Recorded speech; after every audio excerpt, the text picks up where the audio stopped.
Okay, so what's up mga ka-wrestling? So maglalaro tayo ngayon ng WWE 2K25.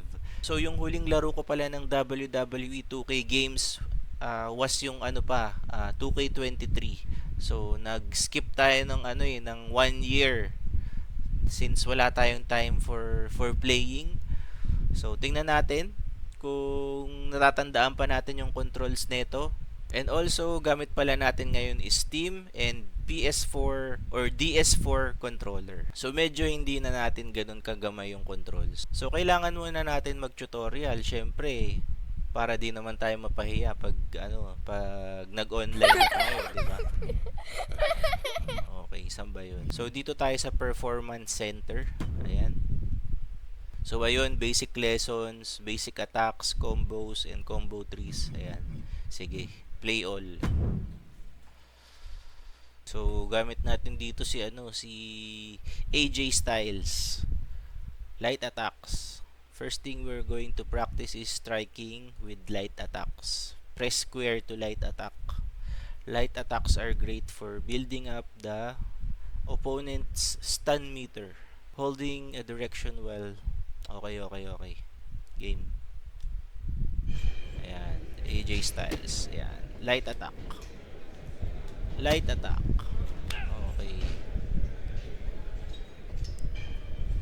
Perform a directional light away to standing opponents. Hold left stick plus square. Okay. Ayun. Towards. Okay. Forward naman. Ayun. Easy. Okay. Light grapples naman tayo. Great basic attack for building up the opponent's stun meter while doing some quick damage. Press circle to grapple then square. Game. Ayun. So, ang pinindot ko kanina is circle, square, and then up. Ayun. Perform directional light grapple left. Okay, left naman daw. Circle, square, left. Okay. And then circle, square, right. Circle, square, right. Okay.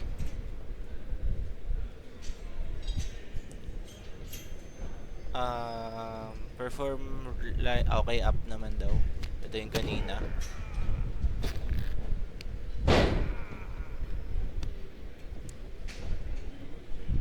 Down.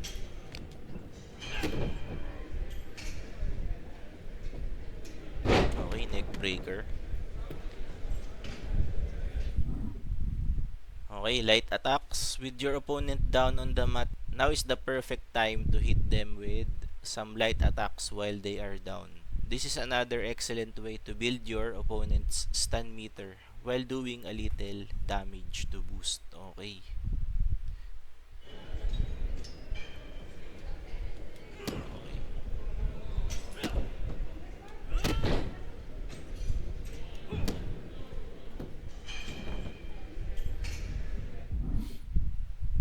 Okay, heavy attacks, great for dealing damage and usually knock your opponents down. Okay. So kanina, light attack yung square. So ito naman is yung heavy attack na tayo, which is yung X. Practice some heavy attacks on your opponent while both of you are standing. Okay. Ayun, combo. So ayan si heavy attack. So isa pa. Ayun. So pag heavy attack, ito talaga yung mapapatumba yung yung kalaban mo.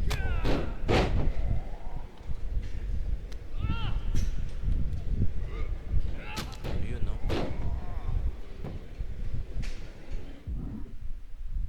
Heavy grapples are a way to deal big damage to your opponent.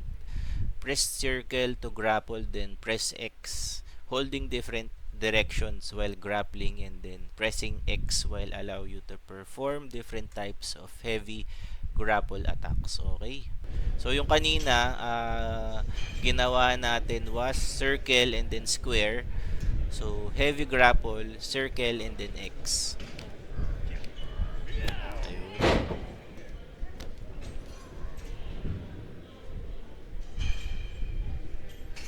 Okay. Circle, X tsaka down.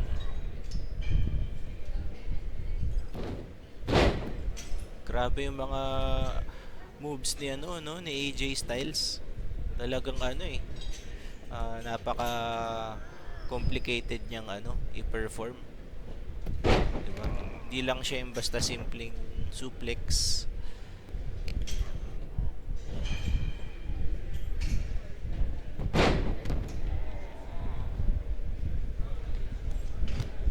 Okay, up. Ayun, brainbuster. Okay, so heavy attacks. With your opponent down on the mat, now is the perfect time to hit them with some heavy attacks while they are down.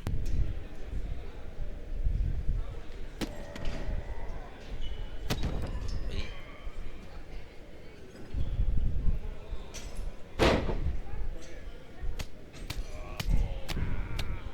Ayun. Alright.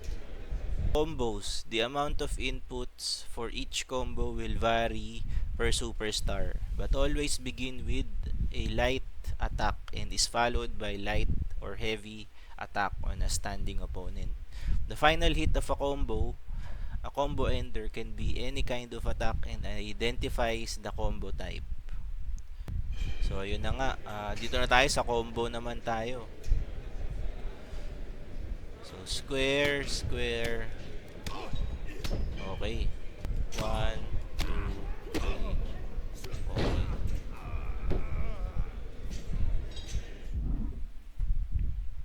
Each superstar has a toward, away, and neutral combo tree. Okay, so same mechanics lang kanina. May variety ng moves kung saan naka-press yung left stick. So for example, back or away, left stick, ayan. So mag-iiba yung atake niya.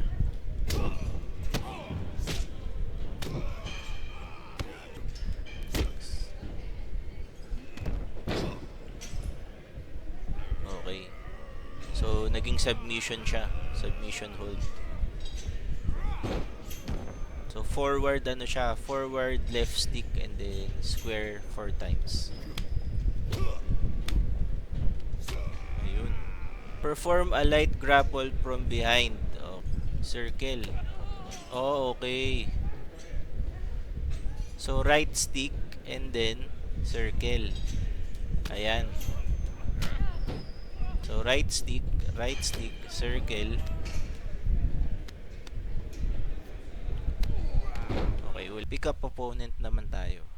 Use the right stick when next to a downed opponent and press right stick up to bring your opponent back to a standing position. Then circle X. Okay. Drag opponent. So drag is yung pressing circle and then L1 to start dragging. L1. Okay, ulit. So pag press mo ng circle L1, so pwede mo nang bitawan yung circle, L1 na lang. Okay, ulit. L1 against the ropes, circle, then square.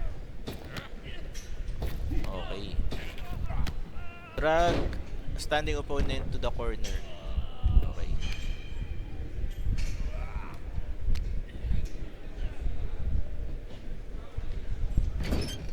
Press square to a light attack. Ayun. To perform moves to an opponent in a seated position, you can reposition them by grappling a downed opponent and pressing right stick.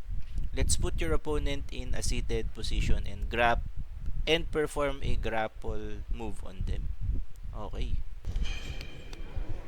Okay, ayun. Right stick. and then attack. Ito, running strikes naman tayo. Practice running attacks. They are great at closing at distance quickly to get a jump on your opponent, but drain stamina dramatically. Run with L2 and use light or heavy attacks to perform a running strike. Hit your opponent with some light and heavy running attack. Okay, si Rhea Ripley pala yung gamit natin ngayon. Hold L2 and then square. Clothesline.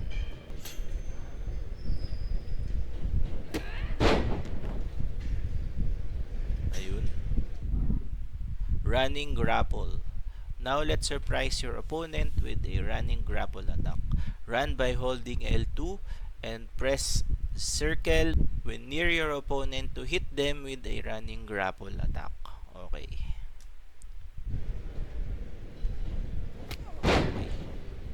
Alright, spear. Yan.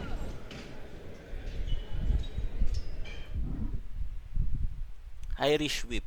Ito yung Irish whip. Sends your opponent running to a specific location.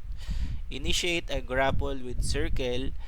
Lean the left stick towards where you want the opponent to go. Then tap circle. Just make sure to input circle to Irish whip quickly, or your opponent will break out of the grapple. Yung light Irish whip, tap lang. Kasi pagka heavy, so dapat ano lang, yung Irish whip is dapat ano lang siya, tap circle. A more powerful version, the hammer throw, is performed by holding circle down instead of tapping while leaning. Okay, game. Okay, game. Ayun. So, pag hinold mo yung circle, magiging hammer throw siya. So, ito yung mas malakas na version ng Irish whip. Now that you've learned how to perform an Irish whip, let's learn how to do a rebound attack. After throwing your opponent against the ropes, once your opponent runs back towards you, press circle to perform a rebound attack. This can also be performed by pressing X or square on the rebound.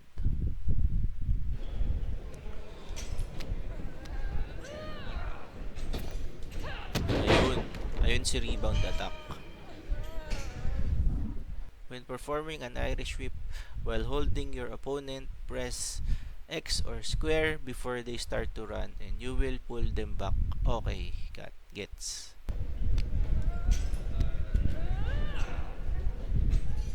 Ayun. So sa pullback attack, kailangan medyo mas mabilis yung ano natin, yung pag-input ng X or square button para gumana siya. Okay, diving attack na tayo. Featuring Montez Ford. Diving attacks can be a major part of a superstar's moveset. Let's start with the middle rope dive. Some would consider the middle rope to be the most dangerous rope. Let's learn how to climb and attack inside. Okay, R1 and then X. Isa pa.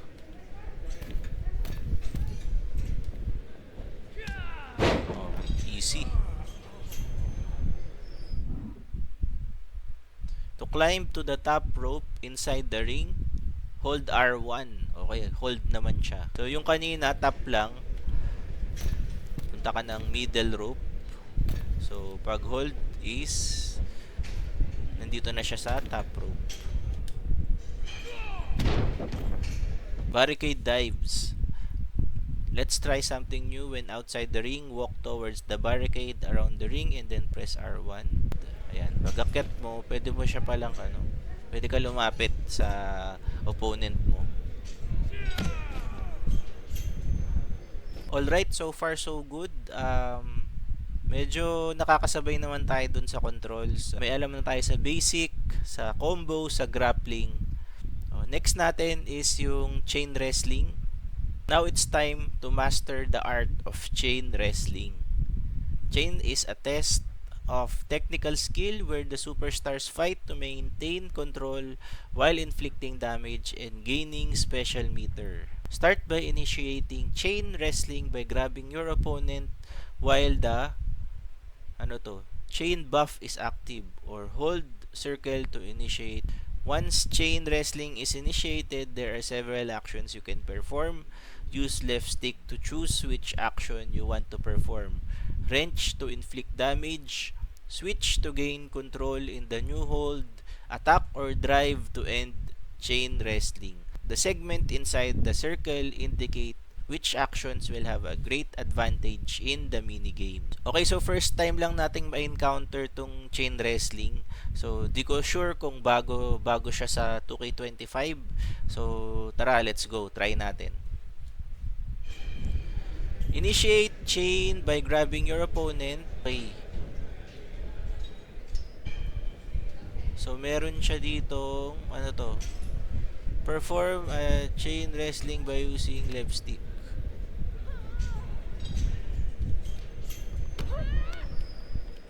So parang mini game siya, tapos parang siguro maghuhulaan kayo ng pipindutin ni opponent. So switch, yan tulad nito. So kailangan ma-full mo yung meter, or okay, wrench. Try natin wrench. Attack.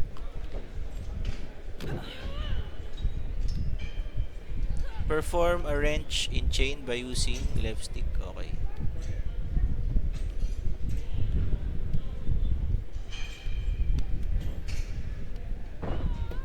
So medyo bago pa yung mechanics para sa akin. Kailangan pang mas practicein natin to para mas ma-utilize natin to sa totoong matches. The superstar in control of the current hold can interrupt their opponent by pressing opponent's progress by performing a strike with square. Get yourself into an advantageous position, then strike your opponent. Initiate chain wrestling by holding circle. Okay. So, kailangan hold. So, press square. Okay. Switch. Gets. Ikaw yung pipili. Okay, gets. So, kailangan unahan kayo sa sa ma-full tong meter na to or something. Para mag-work yung yung pinili mong option. Okay?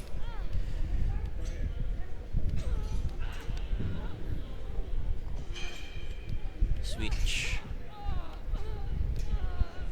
Ayun, nanalo tayo. Okay, nakapag-switch. Switch. Okay, pwede mo siyang atakihin na ganun.